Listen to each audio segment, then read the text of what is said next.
Ahí está. Buenas tardes a todos.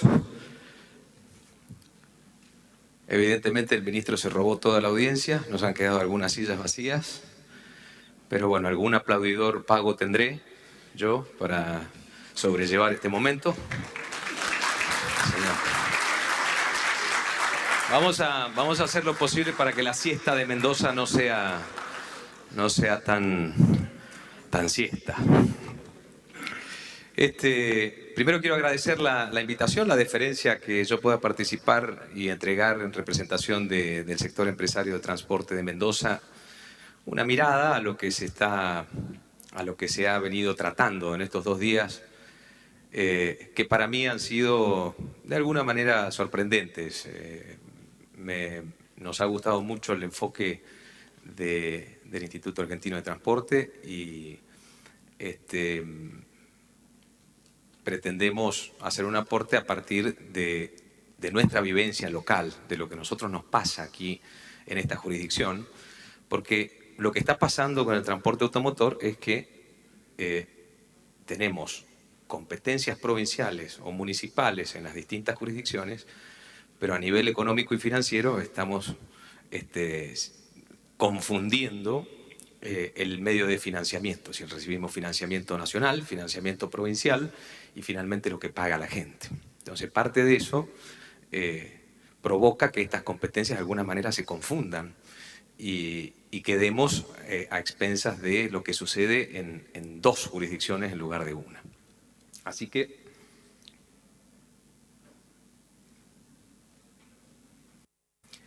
bueno, haciendo ese resumen inicial y agradeciendo la presencia de ustedes, voy a tratar de explicar brevemente qué es lo que sucede con, no sé cómo funciona ¿con qué botón lo voy a mandar? Ahí está.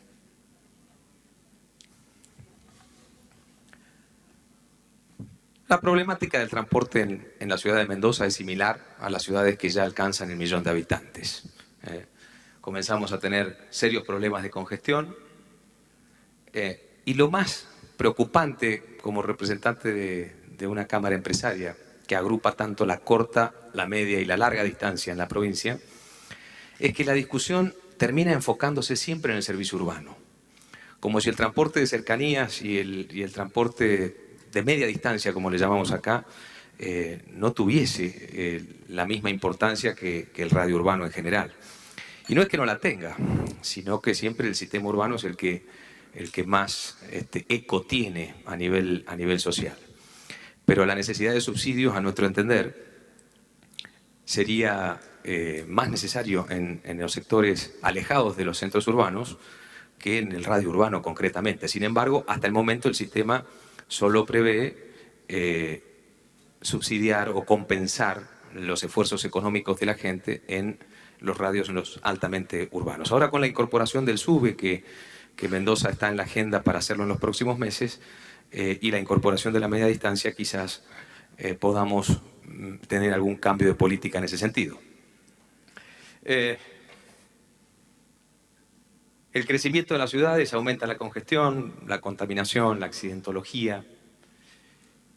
Y lo que nos preocupa es que esto disminuye la calidad de vida de los habitantes. Y quizás nuestros padres, quienes fundaron las primeras empresas de transporte, vendían transporte. Nosotros vendemos tiempo, ya no vendemos más transporte. Y somos concesionarios de un servicio público cuyo dueño natural es el Estado. Si no propiciamos en conjunto una mejora en la calidad de vida de quienes viajan con nosotros, el servicio está destinado a estar siempre en un nivel de críticas importante o a estar siempre en el ojo de la tormenta. Por eso yo sostengo que esto debe ser una premisa de análisis para cualquier planificación, ya que lo que se ha hablado en estos 2 días es de planificación, la importancia de la planificación estratégica, lo importante que significa interactuar con distintos modos de transporte y a nuestro entender, del sector privado es importante hablar también del financiamiento de estas cosas. Porque ¿quién no quiere un transporte de primera calidad? ¿Quién no envidia sanamente los metros de Londres o los subtes de París o los buses articulados o biarticulados que se ven aquí mismo en Brasil? y nosotros haciendo algunos esfuerzos para ir a la saga de todos estos progresos, creo que una de las partes más importantes es el esquema financiero, es decir, cómo se financian estos sistemas. Porque a la hora de las pretensiones y a la hora de la búsqueda de objetivos, estamos todos del mismo lado. Yo no creo que haya ninguno de los que estamos sentados en esta mesa y haya asistido a este curso 2 días que objete algo de lo que se ha dicho aquí. Todos queremos integraciones modales, todos queremos transportes de primera categoría y lo que a mi juicio le está faltando, que es lo que pretendo aportar con nuestra visión empresaria, es la discusión sobre la financiación, porque no es lo mismo la caja que puede manejar los fondos nacionales que las cajas de las provincias. Lamentablemente no estamos hablando del mismo esquema financiero y por lo tanto las posibilidades de acceder a uno u otro esquema también son diferentes.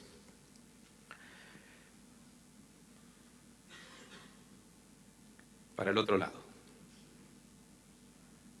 Bueno, estos son los datos generales de nuestro sistema de transporte urbano. Para tener una pequeña referencia, se transportan más de 160 millones de pasajeros en el año, se recorren más de 76 millones de kilómetros, unos 850 vehículos privados y públicos están afectados al radio urbano, tendremos unos 300 y algo más afectados a la media y larga distancia.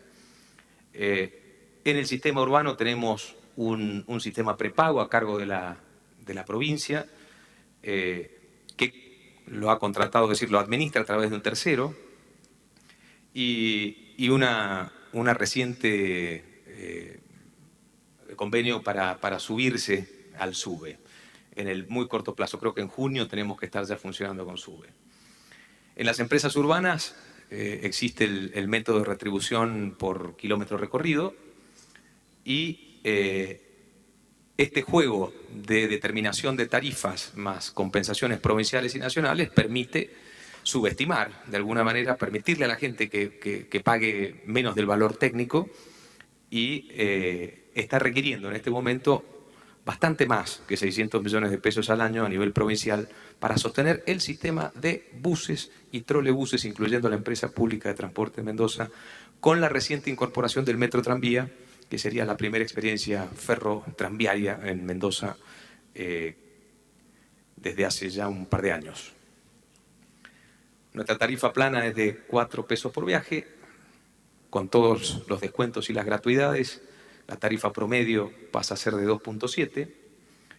Y estas gratuidades, que están concentradas básicamente en transbordos o en categorías de pasajes, beneficios para docentes, jubilados, etcétera, etcétera, representarán más de 250 millones de pesos que estimamos nosotros van a costar en el 2015. Decíamos que el sistema de recaudación es un sistema de tarjeta sin contacto, manejada por un tercero. El transportista no tiene nada que ver con el manejo de los fondos. Los fondos son fondos públicos, son fondos del Estado. Y básicamente la Nación aporta el 31% de los ingresos del sistema. Entre la provincia y lo que paga la gente a través del pasaje, el cliente, se obtiene el resto que hace falta. El sistema de pago a las empresas, como les decía, es de un pago por kilómetro recorrido, incluida la empresa del Estado, la EPTM. En este sistema cada empresa determinó su costo en el momento de contratar y a través de una fórmula se va actualizando en la medida que los grandes números se vayan modificando. Actualmente estamos registrando un atraso en estas pretensiones en esta economía inflacionaria, pero lo importante de este sistema es que se independiza la prestación del servicio respecto a la tarifa que se le cobra al pasajero. En los sistemas habituales, donde lo único que se discute es el precio que tiene que valer, bueno, el sector privado siempre puja para defender lo más que pueda este precio y el sector público trata de mantenerlo lo más bajo posible para que el sector, digamos, que utilice el colectivo, que es la franja más baja de la población, la que menos posibilidades tiene, pague lo menos posible, como es natural. Entonces, lo bueno del sistema de pago por kilómetro es que le permite al sector público ir manejando el ritmo de los aumentos de precios en la medida de la lectura política del momento y la lectura social del momento. Implícitamente, este sistema lo que permite es, como cada empresa hace su costo, los servicios que no son rentables se encuentran subsidiados en forma cruzada por aquellos otros servicios que son rentables. Todos terminan siendo objeto de una sola cotización y al percibir ese precio el empresario le permite compensar un servicio con otro y efectuar la prestación de lo que serían los servicios sociales. ¿Por qué hago esta distinción? Porque cuando se trabaja solo con tarifa no se puede determinar 2 o 3 tarifas distintas. Normalmente la ley de Mendoza permite la determinación de una tarifa promedio y esa tarifa promedio hace que las empresas que tienen recorridos rentables y están por encima del promedio les va bien y las que tienen recorridos menos rentables y están por debajo del promedio les va mal y no hay mecanismo legal que pueda cargar con esa diferencia. Estas son algunas de las ventajas del sistema actual que hemos tenido. Y básicamente, para no reiterarme en lo que yo ya he mencionado, le agrego que ha fomentado una inversión en parque móvil fenomenal. Mendoza en la actualidad tiene una antigüedad de 3 años y medio en su parque móvil, porque al pagar por kilómetro el empresario se encuentra incentivado a prestar los servicios. Que en las épocas de crisis siempre la variable de ajuste terminaba siendo el servicio. Cuando se producen los roces y la falta de determinación de tarifas adecuadas, el empresario retiraba de la oferta algunos servicios para poder sobrevivir y esto provocaba un mecanismo muy perjudicial para el cliente, para la sociedad y para el sistema, como ya lo vamos a ver en algún gráfico posterior. La cantidad de frecuencias ha sido cumplida en estos últimos 10 años como nunca en la historia de Mendoza, precisamente porque se pagan. Y al estar incluidas en el contrato y en el método de pago, el empresario procura cumplir las frecuencias sin fallas. Para eso necesita tener parque nuevo, porque si no las frecuencias se interrumpen y el contrato prevé sanciones o multas a aquellos que no lo cumplen. También le ha permitido al Estado recaudar los impuestos provinciales sin ningún tipo de especulación de parte del sector empresario. En Mendoza los impuestos están al día, las empresas le deducen de su recaudación todo lo que sean multas firmes, impuestos a los ingresos brutos, impuestos provinciales, etcétera, etcétera, de manera que esto dejó de ser un problema que antes era un punto de discusión y que también lo escuché en la locución en alguna pregunta que se le hizo al ministro. Bueno, esto en Mendoza no pasa. Las empresas están totalmente al día y este sistema de pago ha permitido darnos esa tranquilidad a todos, porque no dejaba de ser un tema de roce permanente. Bueno, se posibilita el aumento de frecuencias en horarios y días, acordes a las demandas de servicio. Pero lo más importante es el punto siguiente para mí. Aquí estamos hablando de la integración de modos. Estos paneles, estos 2 días han sido básicamente para tratar estos temas. El ministro Randazzo lo dijo claramente, su visión es tener un transporte intermodal y la nuestra también. Que quede claro, la visión empresaria tiene la misma percepción. Nos parece que el mejor sistema para integrar los modos de transporte es que cada uno tenga su propio costo y que después haya una tarifa única que la integre y las vincule. Por supuesto que este sistema tiene defectos, tiene otros defectos como cualquier sistema, que son perfectibles y que ninguno representan la solución mágica a los problemas del usuario, del cliente, del transportista o del Estado. Pero al solo efecto de la integración, y quiero que se entienda bien, porque no estoy ejerciendo ninguna defensa sobre ningún sistema, si mañana no cambian el sistema, son las reglas de juego y se cambiará. Pero a los efectos de la integración nos da la sensación que el mejor sistema es el de pago por kilómetro, porque es capaz de reconocerle un costo diferenciado a cada modo de prestación. Indudablemente el costo de prestación de trolebuses no es el mismo que el del bus, y mucho menos el del metrotranvía. Si mañana tuviésemos trenes de cercanía, que ojalá los tengamos, obviamente ese costo va a ser superior.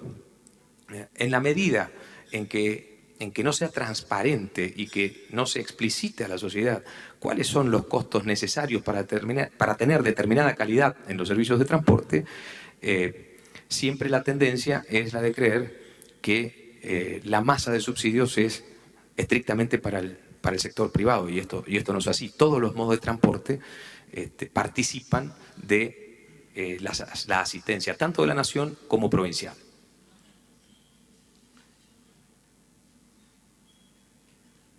Esta es una comparación de cómo nos fue y cómo estamos ahora.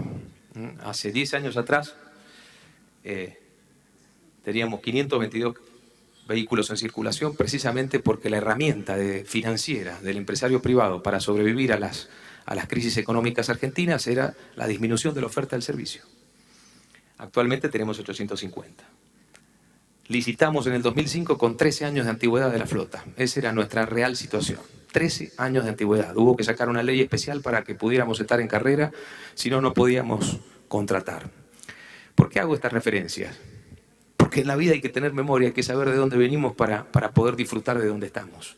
Y para poder proyectarse hacia adelante y saber a dónde quiero ir. Cuando pierdo la memoria, seguramente es cuando me empiezo a equivocar. De 100 millones de pasajeros transportados, prácticamente lo hemos duplicado.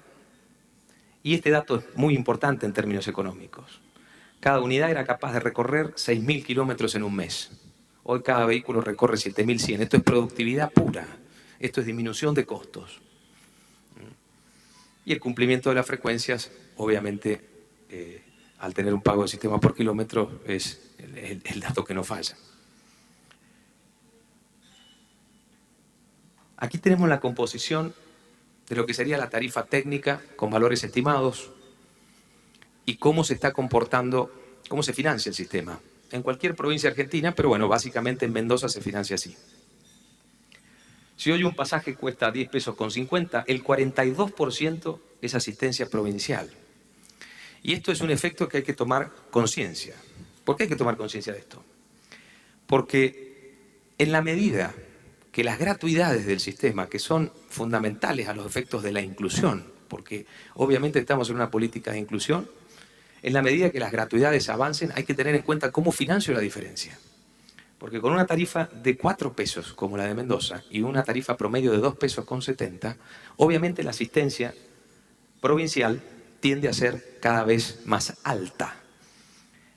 ¿Por qué? Porque la asistencia nacional está congelada por ley. Hoy la asistencia nacional está congelada en un 31%. 2,85 pesos se reciben vía subsidios nacionales y 0,36 centavos por pasajero por la compensación del gasoil. Las únicas dos variables que quedan para jugar son la primera y la última. Si la tarifa está muy, muy subestimada, la asistencia provincial pasa a niveles exorbitantes y nuestro planteo, más allá de consentir todas las políticas que se están instrumentando, porque el Estado es el dueño natural del servicio público, y nosotros apoyamos cualquier decisión que tome, solo alentamos, al igual que lo debe hacer la sociedad en su conjunto, cuánto cuesta. ¿Cuánto cuesta? Y si estamos dispuestos a pagarlo, ¿cómo lo vamos a pagar? ¿Quién va a poner cada parte? Teniendo claro eso, cualquier sistema es factible.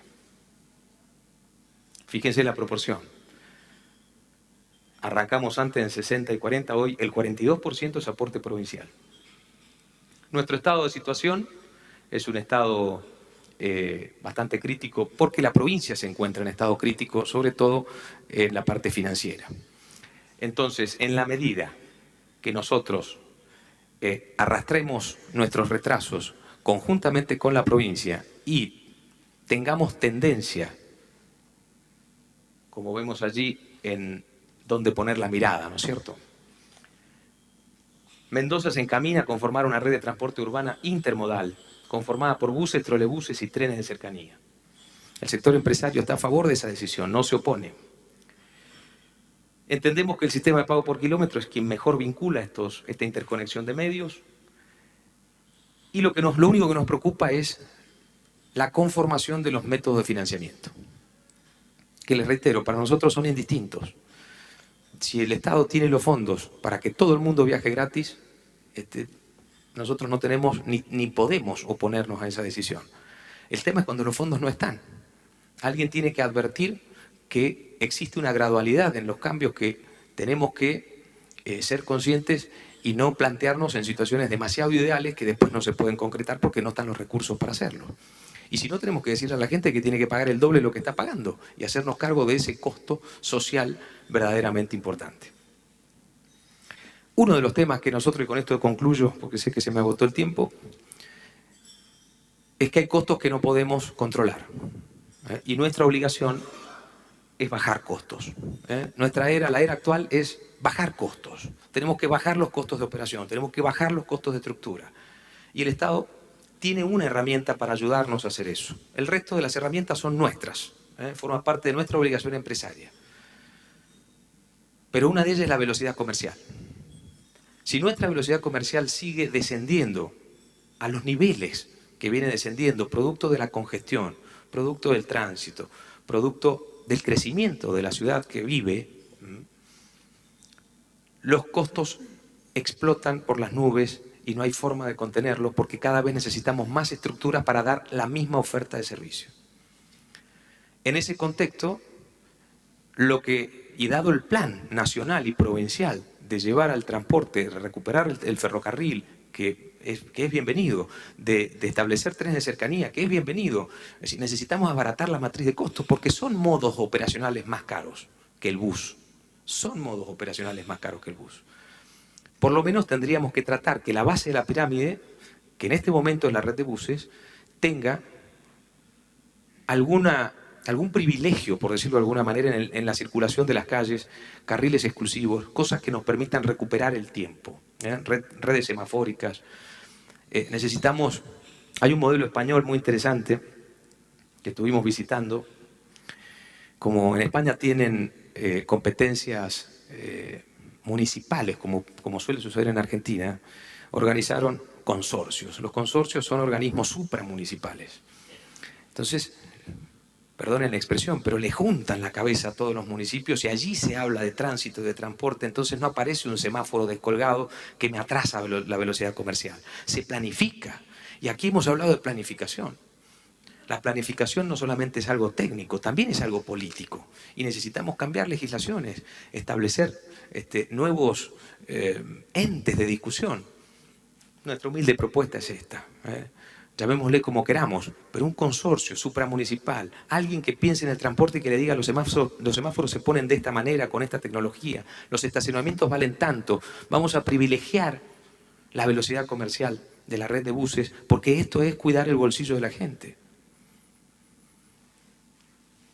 En conclusión, bueno, son algunas ideas que como no tengo tiempo no voy a explicar, pero nosotros debemos, y estamos apoyando al Estado provincial en este tipo de propuestas, coser recorridos, unirlos, simplificar pasadas por el centro, evitar kilómetros improductivos, bajar costos, lo que yo les dije. Ver los lugares de demanda y vincularlos entre sí.